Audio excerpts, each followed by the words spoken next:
वेदास्तथा स्मृतिगिरो यमचिन्त्य शक्तिं सृष्टिस्थितिप्रलयकारणमामनन्ति तं श्यामसुन्दरमवीक्रियमात्ममूर्तिं सर्वेश्वरं प्रणतिमात्रवशं भजामः।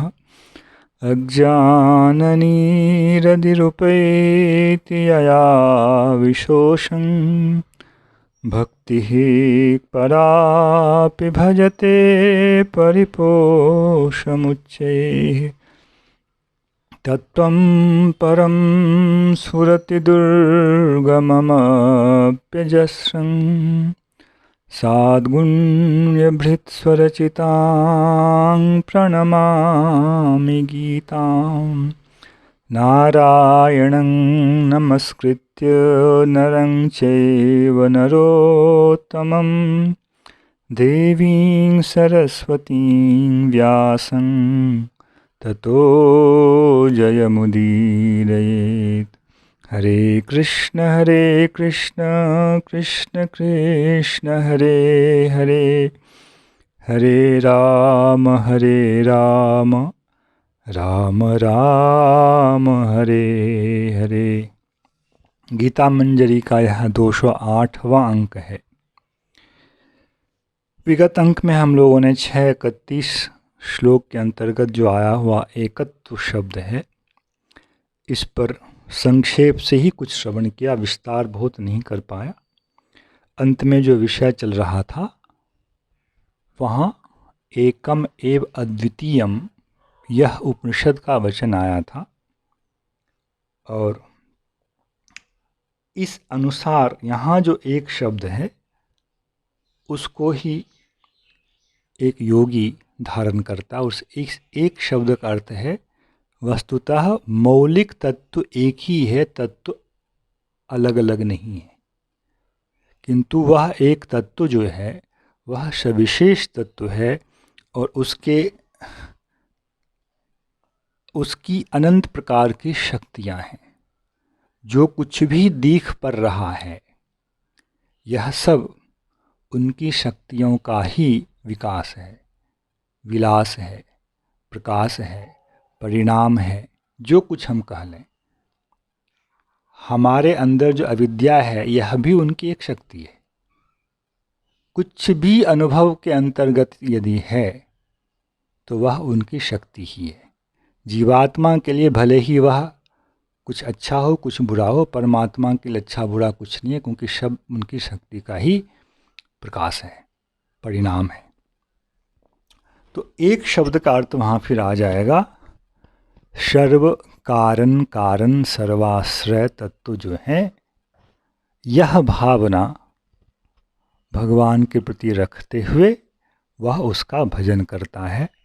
मेरे आश्रय भगवान ही हैं और मैं एक आश्रित वस्तु हूँ, और आश्रित वस्तु को जिसकी सत्ता स्वतंत्र नहीं है हमेशा अपने आश्रय के अधीन रहना चाहिए।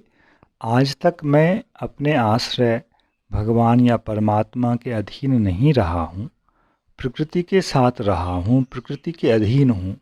अब हमें प्रकृति की इस अधीनता से मुक्त होकर भगवान या परमात्मा के अधीन रहना है।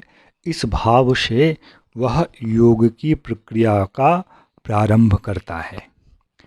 इस एकत्व शब्द का यही अर्थ है, दूसरा अर्थ नहीं है। इसका पोषण अगले अध्याय से भी होता है। 632 श्लोक के बाद भगवान के सामने अर्जुन ने एक प्रश्न रख दिया है और भगवान कई श्लोकों में अर्जुन के उस प्रश्न का ही समाधान करते रहे हैं। तो यह जो प्रसंग भगवान ने 6:31-30 में कहा है, इसकी व्याख्या वस्तुतः 7वें अध्याय में आरंभ होती है, जहाँ इस विषय को उन्होंने ज्ञान और विज्ञान के रूप में रखा है और वहाँ इसी चीज़ का प्रतिपादन है कि सब कुछ मेरी शक्ति है, मैं सभी शक्तियों का आधार शक्तिमान हूँ और जीवात्मा को ऐसा जानकर मेरी शरण में आना चाहिए। कैसे मैं सब कुछ हूँ, कैसे सब में मेरी शक्ति है, इस सब का वर्णन वहाँ आएगा। और वहाँ के जो 7वें अध्याय के 8वें 9वें श्लोक को जब आप देखेंगे तो दास ने पीछे जो 9वें अध्याय के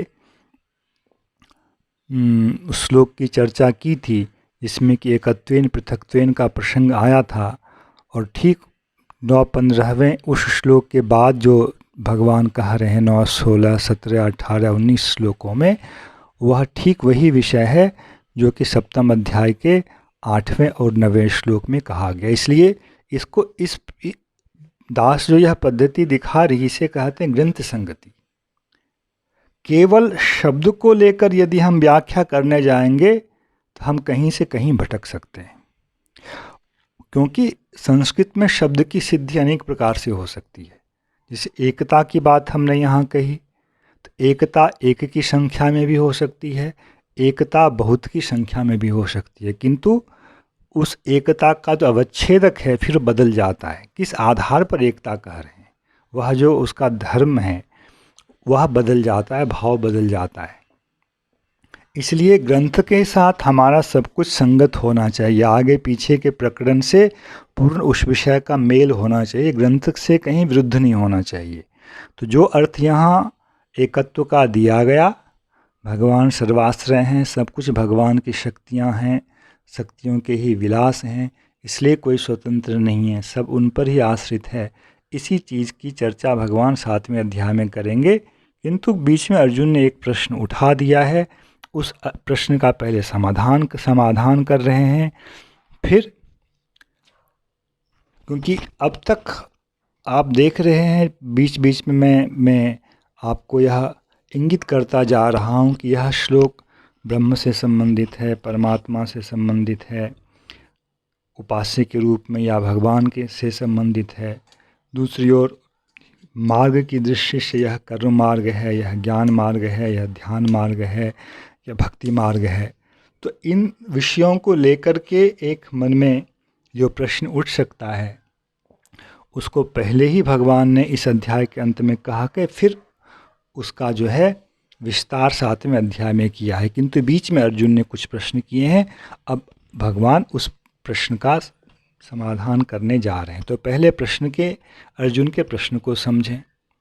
अर्जुन कह रहे हैं 6:33वें श्लोक में, योऽयं योगस्त्वया प्रोक्तः साम्येन मधुसूदन एतस्याहं न पश्यामि चंचलत्वा स्थितिं स्थिराम्। अर्जुन व्यावहारिक दृष्टि से प्रश्न कर रहे हैं,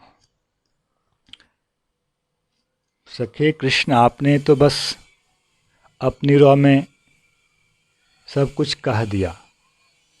क्या कह दिया? आपने कह दिया संकल्प प्रभवान कामांस त्यक्त्वा सर्वान् शेषतः मनसे विन्द्रियग्रामं विनियम्य समन्ततः शनैः शनैः प्रमेद बुद्ध्यादितर्गृहीतया आत्मसंस्थं मनः कृत्वा न किंचिदपि चिन्तयेत्। आपने कह दिया यदा विनीतं चित्तम् आत्मन्येवावतिष्ठते निःस्पृहः सर्वकामेभ्यो युक्त उच्यते तदा यथा दीपो निवातस्थो नेंगते सोपमा स्मृता योगिनो यच्चित्तस्य युञ्जतो योगात्मनः। केवल बोलने से थोड़ी हो जाएगा, इतना सरल है। अर्जुन का यह एक भाव है। तो अर्जुन कह रहे हैं यो अयम योगस्त्वया प्रोक्तः, यह जो आपने योग कहा, योग किसको कहा? तम विद्वा दुख संयोग वियोगम योग संगीतम। उस परिस्थिति को प्राप्त कर लेना जहाँ की दुख का संयोग भी नहीं है, वियोग भी नहीं है।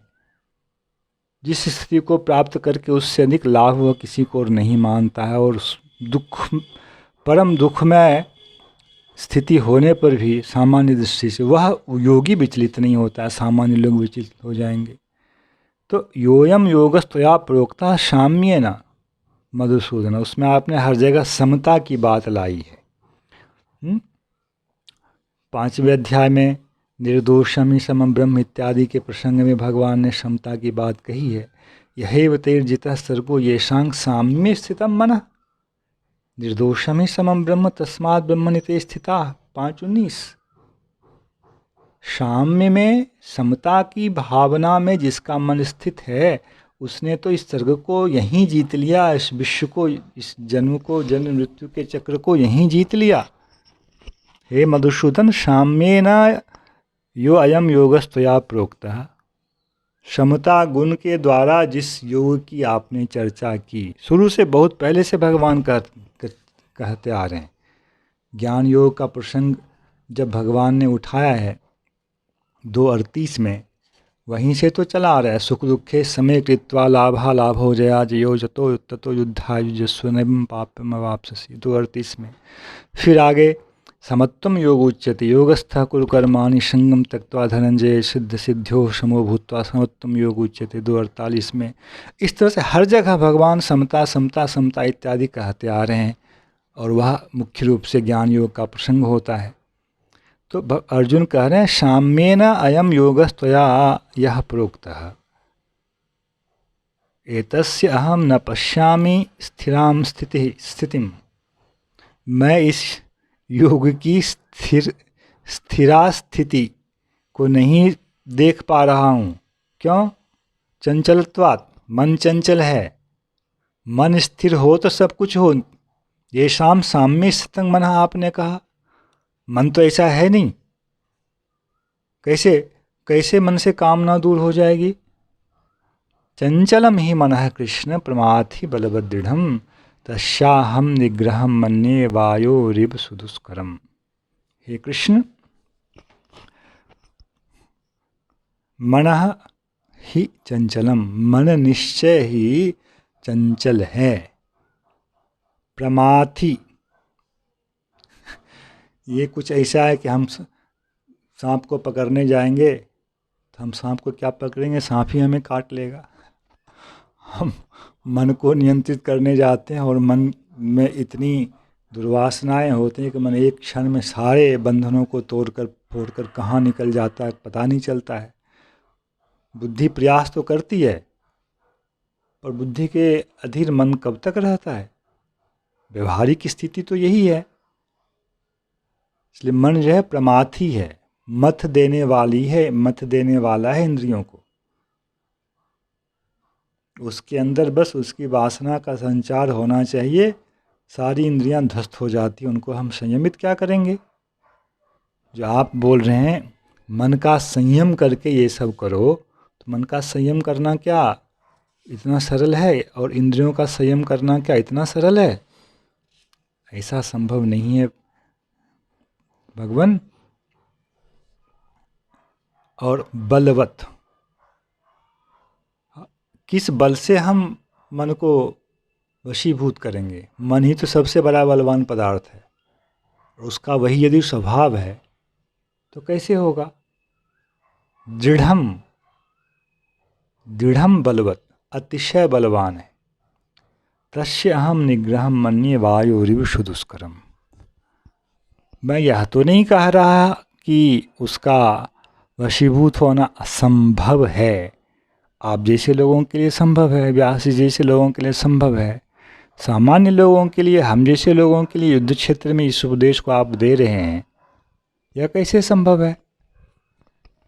तस्य निग्रहम अहम वायोः इव सुदुष्करम मन्ये। मन का निग्रह, अतिशय ग्रहण करना, निग्रह है ना, नितराम ग्रहणम, अर्थात मन हमें ना चलाए, मन को हमारी बुद्धि चलाए या मैं चलाऊं, जो भी भीतर का एक तत्व हो, मन का निग्रह हो जाए, मन कहीं भी ना भटके, अतिशय ग्रहण हो जाए, अतिशय अधीन हो जाए मन, इसको तो मैं सुदुष्कर मानता हूँ। दुष्कर नहीं, सुदुष्कर मानता हूँ। असंभव के समीप ही है वह। कैसे? जैसे कोई मनुष्य सोचे कि मैं वायु का नियंत्रण कर लूँगा। सोचिए, आज तक संसार में कोई ऐसा हुआ है जो सुना, मतलब झंझावात आता है उसका नियंत्रण कर ले? ईश्वर कर सकते हैं, मनुष्य नहीं कर सकता है। तो मन का निग्रह मैं वायु को वशीभूत करने के समान ही अतिशय अतिशय कठिन मानता हूँ हे कृष्ण। इसलिए मुझे तो आपने जो कुछ कहा इस सब में विफलता ही नज़र आ रही है, मैं क्या करूं? अर्जुन यह व्यवहारिक प्रश्न उठाते हैं और फिर इसका भगवान उत्तर देंगे। इसे हम आगे की मंजरी में सुनेंगे। जय श्री कृष्ण। हरे कृष्ण कृष्ण कृष्ण हरे हरे, हरे राम राम राम हरे हरे।